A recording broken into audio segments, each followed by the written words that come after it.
Welcome to Winchester Cafe Sci Online, and a special welcome to those joining us for the first time. A recording of this talk will be posted on our YouTube channel, where you'll find a recording of our last 6 talks. I'll put details of that in the chat. You can find links on our website, wincafesci.org.uk, to both past and future talks. If you enjoy tonight's talk and you're not on our mailing list, you can sign up for it there to be notified about future talks, and I'll put that in the chat too. After tonight's talk, we'll take a break for a few minutes before the Q&A. Please put your questions into the chat and I will read them out. And that includes our viewers on YouTube, where we can take questions from the YouTube chat as well. Tonight's speaker is the Head of Conservation and Collections Care at the Mary Rose Trust. After completing her PhD in Materials Science at Imperial College, London in 2006, she completed research posts at Stanford Synchrotron Radiation Laboratory and the University of Kent. She joined the Mary Rose Trust in 2012 and is now responsible for the conservation of the Mary Rose hull and associated artifacts, the care and management of the collection, and research into novel conservation treatments and characterization methods. Please welcome Professor Eleanor Schofield. Thank you so much. Thank you for inviting me to be here with you today to talk with you all. As William said, my name's Eleanor Schofield and I'm the Head of Conservation and Collections Care at the Mary Rose Trust. As you heard, my background is not in heritage or conservation or history. It's actually in material science and engineering. And I started my career working on projects very different to heritage and conservation. But what was the kind of connecting thread through it was using techniques to understand materials. And obviously this lends itself very well to conservation. So my job now, broadly speaking, is everything to do with looking after the collection, whether that is the physical stability of the item, using techniques to stabilize them or tell their story. It's also to do with all of the archive. So with every object that we have, you have lots of, all of the information to do with the excavation. So there's huge amounts of different types of information there. There's all the photos, conservation records, so they all have to be managed. Also under my remit is all of the maintenance and all of our control systems. And what I mean by control systems in this case is environmental control. So it's important for our artifacts to be in a controlled temperature and humidity, and actually also light levels. So monitoring those systems, making sure they work effectively. So that's my kind of in-house job. And then alongside that, I initiate research projects in lots of different types of science and engineering disciplines. And they are all essentially to do with looking after the collection. It could be that a material is deteriorating, so we set up a research project to understand it. Once we understand it, we can then look at developing new treatments and things like that. Or indeed looking at new methods to help us understand them, so new techniques and things like that. So it's a whole wide range of things. What I was going to do today was give you a little bit of a history of the Mary Rose. Normally at this point in a talk, I would ask for a show of hands who've been to the museum. Obviously that's a little bit more difficult to do, so I'll just assume it's the normal average amount. So there will be, for some of you, there may be things that you already know. Hopefully there will be something new for all of you. And then what I've done is I framed it in a series of challenges that we've faced and how we've used science and engineering to understand and overcome that problem. So the Mary Rose, this was a ship of Henry VIII. It was commissioned in 1509 when he first came to the throne and set sail in 1511. The Mary Rose actually sailed for 34 years. This is a really common misconception that people think she sank on her maiden voyage, and she did not. For those of you that have been to the museum, you'll see that this is really prominent throughout your visit, trying to emphasize the fact that she did not sink on her maiden voyage. However, in 1545, she did indeed sink. So this here is the Cowdrey engraving. This is very prominent in our museum as well, because it tells the story of what happened on that day. You can see the south coast there in Southsea Castle. I've highlighted where Henry was because he was there and saw this happen. Just above that, you can see the defending English fleet, and to the left of the picture, you can see the invading French fleet and that they were already on the Isle of Wight. And in the middle is where the Mary Rose went down. There are a variety of theories on this. The most commonly accepted is that the ship had fired its cannons on one side and then moved, turned quickly in bad weather, and they had not shut the gun port lids, which the cannons would poke out of. So this caused water very quickly to come on. And it was a huge tragedy. Hundreds of people went down with the ship. There were some initial attempts to try and rescue things from it, predominantly to try and get some of the equipment. So it was loaded full, ready for battle with lots of expensive cannons and carriages and things like that, but with very little success. The ship sank to the bottom of the Solent. Now, in the 1960s, a local historian and diver, Alexander McKee, set out on a mission to try and find the Mary Rose. Now, what's interesting is the records of where she sank are actually quite accurate.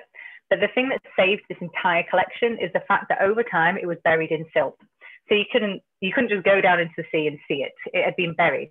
And what this meant was, over time, layers and layers of silt built up, and it cut off oxygen to the site, or severely reduced it. And that means that most corrosion mechanisms that will happen can't work. Most bacteria that would eat organic material like wood, they can't work. So it basically sealed it in the silt there. That obviously made it more challenging to find.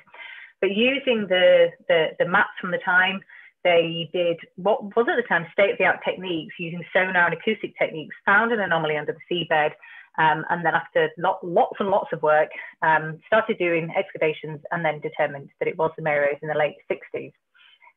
What happened after that was over a decade of excavations. For the majority of this time, it was actually all volunteers. So the Mary Rose Trust was only formed in 1979. So the whole premise of this project really was driven by people's passion and determination to find it. Here you can see some of the pictures underwater. I'm told by my colleagues, I have two colleagues who were divers in the initial excavation. These are the photos taken on good days. So that gives you an idea of the scale of what it's like there. Maybe some of you are divers, so you will be able to attest to this. On the right-hand side there, you'll see Margaret Rule, who was the lead archaeologist who oversaw the eventual excavation of the ship, which happened in 1982. Here she is looking at some longbows which were excavated. A lot of the time, the artifacts that were in really brilliant condition, they would be in a box or in a container, in a box, in a compartment. And it just, what this did was just give lots and lots of barriers to prevent any kind of degradation. So some of you will be familiar with this image. This is October 1982, and it was the section of the hull that was raised. Now, underwater, they did actually remove any of the planks and things like that that were loose or looked like they could come loose. So it was quite a shell of what we had when it was raised. Some of you may also remember as well that there was a bit of a clunk at one point. It's kind of hard to point out on this picture, but on the far left, you'll see these like funnel-looking things. This is a stabbing guide, and it was to place the bit on top that was lifting the whole the shipwreck on the cradle. And basically, you might be able to work out that there's a cable that was going around the wrong way, and this is what happened. So, but it was very, very minimal damage, but I think hugely terrifying to everybody there on the day. This is a great picture which I found not so long ago. This shows the ship when it was brought into dry dock number 3 in Portsmouth Historic Dockyard. It was towed in on a barge. Now, obviously, the water was removed, the barge deck was cut away, and piles were put underneath to support it and kind of seal it to the dock steps. And then a building was put around it. It was a temporary building in 1982. I think we took the last bits out of it in about 2016, so it ended up being not quite so temporary. And the ship has always been in the same place. So despite the fact that the configuration around it has changed, it looks very different now. The ship has not physically moved. Alongside the ship, we raised over 19,000 artifacts. So we have quite a huge collection, especially just from one site. And there's a really wide range of materials. So both inorganics, you've got iron cannons, bronze cannons, gold coins. You've got a lot then of organic materials, so wooden combs, tankards, human remains, animal remains, leather shoes. So there is a huge range of materials. And here you can kind of see why this fits well for me as a material scientist. So on to the first challenge. How do you conserve a wooden ship? Now, the wood is actually in really good condition. As I said, everything was preserved under the seabed, and a lot of the materials are in very good condition considering how old it is and everything that it's been subjected to. This is a piece of Mary Rose wood, a cross section, and it just to give you an idea of the state of the wood. So inside of that cross section, the wood is in really good condition. On the right, there's then light microscope and electron microscope images, and this is pretty much what fresh wood would look like now. And then on the outside, you see that some of that material is lost, so it started to be degraded. And the problem is that when it's under the water, that void that then is created has been filled with water. So if you just brought that piece of wood up and just let it dry, it would shrink and crack. A bit like you might sometimes see bits of wood and stuff that wash up on the beach and things like that, and they can often be quite cracked and warped. That's usually because they will have degraded, they will have had water in them, then as soon as they dry out, it just loses all of its structure. So one of the main way we get around this is by injecting something into the wood. In this case, we use polyethylene glycol, or PEG as we call it. This is the most common technique really, although there are other things used. And here we have, actually in this picture in a tank is barrel staves. So the barrel has been deconstructed, put into the tank in water, and then PEG is gradually added to it. And then following that, they're put into a freeze dryer. The reason we use a freeze dryer is it makes the process much quicker. So it means that you get less changes in the dimension of whatever the artifact is. So that's the way that we would do it with anything that can fit in a tank. Obviously with ships, this is a little bit different. There are cases where people have built a tank around a ship or completely taken it apart, but this route was not taken for the Mary Rose for a variety of reasons. If you build a tank around it, it's very difficult to keep and have windows. It's very difficult to keep that solution clear. Also, if you took it apart, it's very difficult to open it to the public for them to come and see, something that's been really critical for us throughout. So on the left-hand side is a picture when we were initially spraying with a certain type of PEG, which is a liquid at room temperature. The picture on the right is a picture that I took the last day before we turned the sprays off. And you can't see that much, but that's kind of the point. It was the PEG that we were using, then you had to heat up. So within that enclosure, it was about 98% humidity and about 30 degrees. It was actually deeply unpleasant. And PEG by its very nature gets absolutely everywhere. That's why we use it, because it will penetrate into the wood, but it also does the same to you. So you would still have it in your ears like days later. It was really quite a challenge working in there. Hopefully this video will now start to work. This is giving you an overview of the construction of our museum. So this was the temporary building that I talked about. You'll see HMS Victory. So this is a time-lapse camera that we constructed and we mounted in the naval base. You'll see the tide going up and down in the background, and also the current Navy vessels coming in and out. You'll see the buildings start to get cut down basically and reduced. Now, during this time, we were still doing conservation of the ship. So it was still being sprayed. We were still in there working on it. So it was quite a challenge to coordinate all these kind of activities. You can see the amount of people around and the equipment to coordinate the building of this structure while still ensuring the integrity of the ship. So you'll start to see the building that we have now take shape. I'm trying to remember over what time it was definitely a few years that these time lapses were taken. And then eventually you'll see, the building be finished off. And I'm just going to forward it a little bit. Yeah, then you'll see it all get tidied up and eventually to how it is today.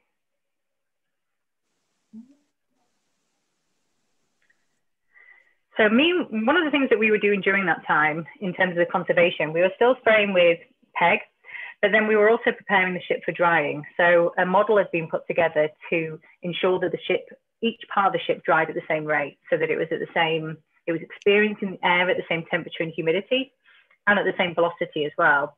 So on this model, a system of tubes was constructed around the ship that would deliver this air. So what we did whilst it was still being sprayed, we would take little breaks in the spraying and we would get in there and we would install all of the kind of metal infrastructure for these tubes.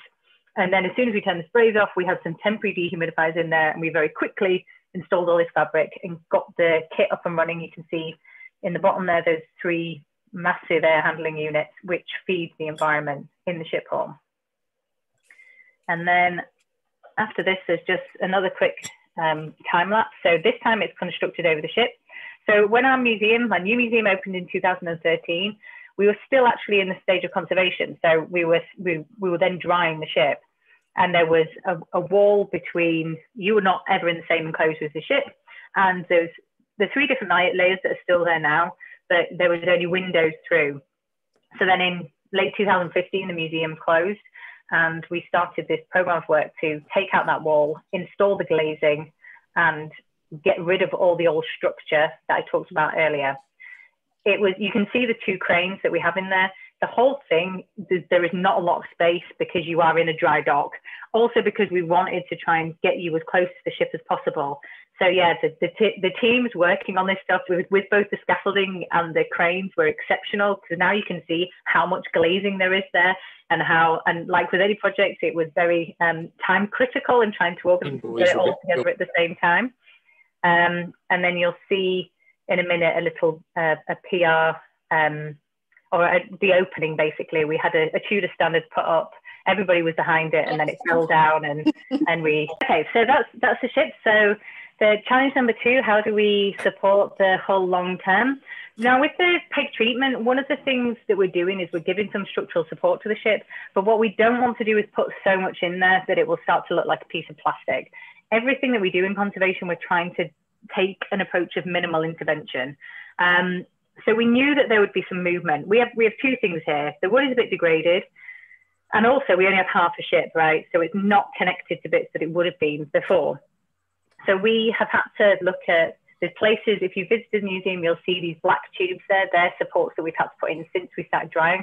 All of it is to try and support the ship as it dries. We've also taken a series of laser scans throughout the conservation process, and this has been really useful to try and look at the different movements. So this gives you a kind of idea of that. This here is then a cross section through the hull, and you can see the different points in time where we've taken the scans and the kind of detailed information you can get from them. So starting with the picture on the left, you can start to see the timbers at the top, that they have gone like this over time. And then the picture on the right, that's looking directly onto a deck beam. So you can notice 2 things. First of all, that it's not straight anymore, it's twisted a bit. And also you'll see a distortion at the top, and this is because of a crack that's formed there. So this now is the focus of a PhD student's work at Imperial College London. And he is modelling all of this data and looking at it and helping us understand how the ship has moved relative to the different stages of conservation, and also then how we can use it in the future to design a better support system for the ship. So the next challenge is onto how do we conserve the stem post and pump. So these are 2 items, which one, the pump was raised back in the 80s. The stem post was actually raised in 2003. This was during excavations that were carried out later on. So you can see them there being taken out of the water. And they were in a tank being conserved. Obviously, I showed you some tanks before, which were a bit smaller. We also have these huge tanks because these items are about 10 meters long. So they're very big. They were in this treatment when current staff that are there now, before we'd started. And so once we'd dealt with the ship, we then were like, right, we need to figure out what we're going to do with these items. Now, unfortunately, because the route that I showed before of treating them in a tank and then going in a freeze dryer wouldn't work in this situation, because our freeze dryer is only 6 meters long. So that presented us with a bit of a problem. We investigated whether we could send them somewhere else, but the closest place that would be able to do them, I think, was Denmark. And it wasn't so much the cost of the conservation, but the cost of getting these items there and back made it completely unfeasible. So what we decided to do was move these to the museum and let them dry alongside the ship. Now, this is quite an epic task, and what follows, if it works okay, just to give you a flavour of some of the work we do. So this is the tank had been drained, and then this was getting the bits of the two artifacts ready for transportation up to the museum. It's always really challenging because obviously an object like this, there's not an even distribution of the load, so you're constantly moving the straps around to find. We have good equipment with the gantries and everything that help us prepare it all, but that'll show you that. So that's getting the stem post ready for transportation the next day. If I move on to the next one. This was actually once we got it up to the museum. Now, this part was actually quite terrifying. So it was a very awkward, the stem post, and it was difficult to lift. And also it had to drop down into a hatch, so then drop down into the dock so we could take it into the ship hall, which is right at the base of the dock. So we had an expert team come in, but I think it was also quite challenging for them too. At one point, they were asking us how much it was worth, and I had to just deter them from thinking about that, because I was like, I need you to lift this, so I need you to just think about it as a very, very large piece of wood. Just about at this point, you can see the flag at the top. The wind started picking up, which was all quite terrifying. But eventually we did get it in. I think the angle in a second will change. We did get to a point where they said, oh, actually, I'm not sure whether we're going to get it in. And it was so close to being in that I'm like, no, it needs to go in now. I'll fast forward it onto this point. Yeah, so you can see it here. And yeah, the guy said at this point, I think we might need to take it out. And I was like, no, that cannot happen now. We are too far down this road. The next day, we had to then get it into the ship hall. So we got through the hatch. So it was a 6 meter wide hatch for a 10 meter wide timber. And then we had to get it through this set of double doors here into the ship hall. So we used the cranes that I talked about in the ship hall to get them in. But unfortunately, because of the proximity of the space, the cranes are right up against the glazing, but also some of our display lights as well. So it was a very slow moving operation. We got up very early to do this before our visitors come in, and took quite a team of us to ensure that it would get in. I'll just speed that on a bit so you can see it coming in. We're obviously using foam all the time to make sure if we have to put it down, or indeed holding it at times just to make sure it doesn't get damaged. And then it's now in place, drying in the ship hall there. So on to the next challenge. So now I'm getting more into the chemistry side of things. So what do we do if acids form in the wood? Now this is some of the work that I first got involved with in Merrose when I was at the University of Kent. And indeed, it's our entire collection that it all suffers from the fact that it has stuff in it from the sea that you wouldn't normally find in those materials. So for example, in the wood, you will find a lot of sulfur, which comes from the seawater. You will also, in our collection, find a lot of iron. This is from the seawater, but equally could be from corroded artifacts. In the iron cannonballs, you find a lot of chlorine from the chlorine and salt water. In fact, you find that in nearly everything. And these can be problematic over time. Particularly with wood, you get sulfur and iron compounds in it, which when exposed to oxygen can start forming these nasty salts and acids. The picture on the left is a chest plank. A chest panel, that's the word I'm looking for. So it shows you, obviously it doesn't look very good, but it's very acidic. On the right, this is from a gun carriage. This is a bolt hole where a bolt used to be. So obviously the bolt has completely corroded and then has reacted with sulfur that was available there and now is forming these nasty salts. So a little bit of data. I don't have too much in here, but some. So this is a core sample taken from the ship. You can see I've marked where the surface and the interior are. On the surface, the diameter of that core is about 5 millimeters.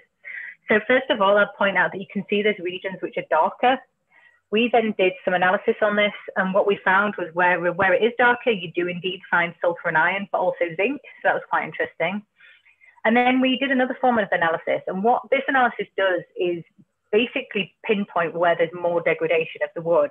So where you see it's much higher is where there's more degradation. And this indeed correlated exactly with where you found sulfur, iron and zinc. So it was quite a nice experiment to show us exactly where things were and how they were damaging the wood. We do other techniques as well. So a lot of my initial research was using X-ray techniques. So this features quite a lot in our research. This here, again, is a core sample, just like the one on the last slide. But what we're doing here is doing tomography basically. So we're using X-rays, and it shows us, first of all, everything that is there. But what's really sophisticated about this is that for each voxel within that tomograph, you can then look at precisely what's there if you know the kind of things that are going to be there. So for example, in the middle, we can then map where the peg is within that wood. And then we also found other phases. This is a zinc blend particle. So where those red dots are, there's all these tiny little nanoparticles that have lodged themselves within the wood. So this, also what I like about these images is that you can see the growth rings of the tree as well, where you have the larger vessels. So yeah, so this gives us really valuable information, because there's certain techniques we do which will give us an overall picture. And then if you use things like this, you can see exactly where it is in the wood. In terms of what we do about this, there's a couple of things that we have tried and are developing. This is a gun carriage which was covered in iron and sulfur salts. You can see all the grey kind of salts, and they were causing cracking. What we did with this was we put it back into conservation. So we put it into a solution which will basically trap iron. And from this piece, from this gun carriage, over the last 5 years, we've removed about 6 kilograms of iron. So there's a huge amount of iron in it. This isn't always feasible though. So what we also do is look at different ways that we could apply treatments within a museum if we saw some salts like this forming. One of the projects we've had running over recent years is looking at developing these new materials. And the basis of these is that you have nanoparticles which are magnetic, and that you attach something to them which will capture the iron. So it's the same kind of principle as putting the whole thing into a tank, but it just means that you could attach it onto a local area rather than treating the whole object. So the idea is that you would use the magnet to pull the particles into the wood.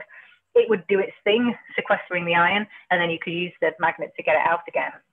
We've kind of proved the theory with this on test pieces of wood, and now have to go on to really rigorously testing it, making sure it doesn't affect the wood, making sure the particles don't stay in there. But it's been a really exciting project, because, as I said before, a lot of what we're concerned with is trying to get stuff out of the collection that shouldn't be there. So if this works in this way, there's probably other ways we could tailor it. I believe there is just a little video here. So this is some of these magnetic nanoparticles, and you can see me using a magnet to track them around that little vial. So we've talked about the iron and sulfur that's in the wood. Putting this onto another challenge, are they in other materials? Well, the answer to that is yes. Another project we've been running recently is looking at our archaeological bricks.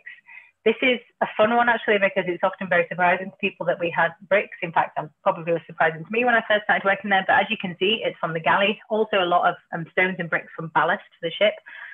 And what we see is that you get these white kind of crystals forming. So what we've been doing is analysing those crystals. And you can see here these rather beautiful images that then you can look what elements they're made of. So I know then which parts of it are sulfur and calcium and iron.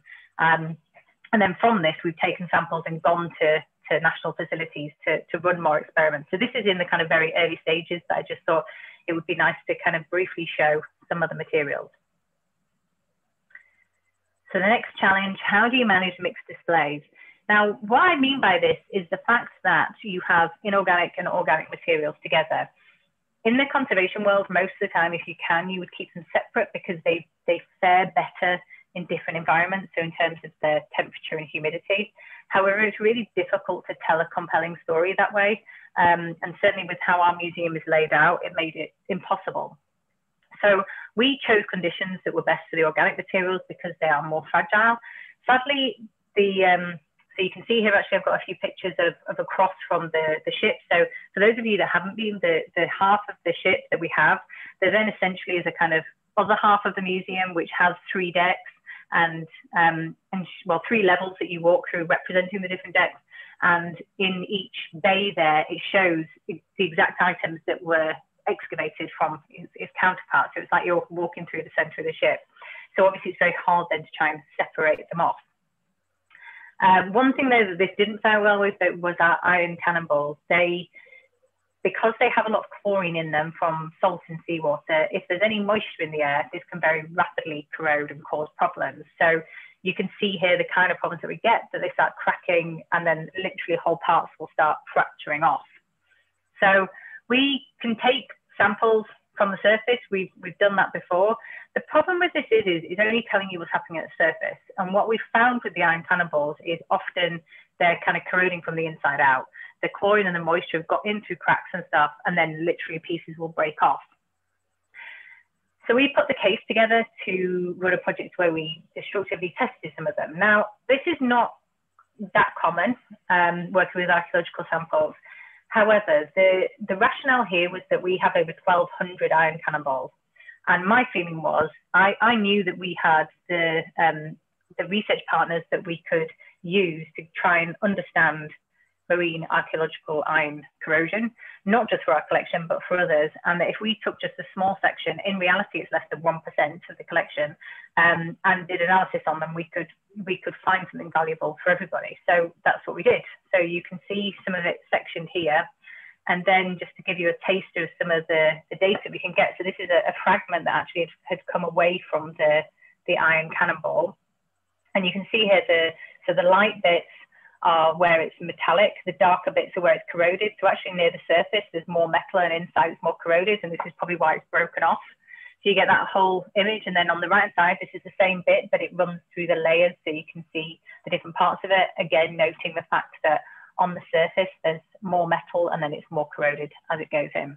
And there's lots of other experiments we've done with these samples, mapping where the chlorine is, what type of chlorine it is, and then obviously we can use that to try to figure out the best way to remove it and stabilize the object.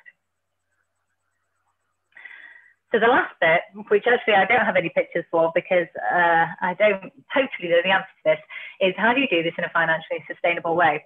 When I first wrote this talk, or a version of it, obviously this was a pre-COVID world, so I'll start with that first. So the Mary Rose is a charitable organisation, so we exist solely on ticket sales and donations. And it's that being a marine archaeological collection, whilst I've said that it is in good condition, we have a duty of care for that to keep it as stable as possible for as long as possible. And that takes a lot of care in terms of our time, in terms of the research, but also in terms of creating the environments around them. So keeping systems going and keeping very stable environments, usually around 18 degrees and 54% humidity. So very pleasant climate actually. But, you know, if you think about this summer that just went and it was roasting hot, it then obviously starts to be quite challenging. Or equally, if it goes very cold, or if it's very, very rainy and very humid, that becomes very difficult to do. So we, in the last kind of couple of years, we've been starting to look at that and looking at the ranges of how we control our environment, whether we can change them, what the impact would be on the material. Obviously, this year has been particularly challenging, obviously for lots of people in lots of different ways. The museum is now open though. So my last, well, there's lots and lots and lots of different people that have been involved in this work. So I want to acknowledge all of them. But my last slide is to encourage you to visit the museum. We are open and we have a very fixed low capacity. We're on the dockyard, so we control the number of people going into the dockyard and also into the museum. We have a one-way system around there. So we are all set up for it. Either alongside that, or if you're not ready to visit yet, if you head to our website, there's lots of information there, other talks, podcasts, things like that, lots of images. I try to post quite a lot on my Twitter account, which I've put my handle there, and then there's the Mary Rose one as well. So that brings me to the end of my talk. I hope there is something new in there for everybody, that there's something that you've learned, and I will happily take some questions whenever we're ready to do that. Thank you, Eleanor. That's an excellent talk. That brings us to the end of the formal meeting for tonight. Many thanks to Eleanor for an enlightening talk and to you all for attending. And please do go and see the Mary Rose if you can. It's an excellent exhibit. A reminder that if you wish, you can donate to paypal.me/Wincafesci. And we will be back in November with a talk on rewilding from the Hampshire and Isle of Wight Wildlife Trust. You can get details of that at our website, which is www.wincafesci.org.uk. Thank you.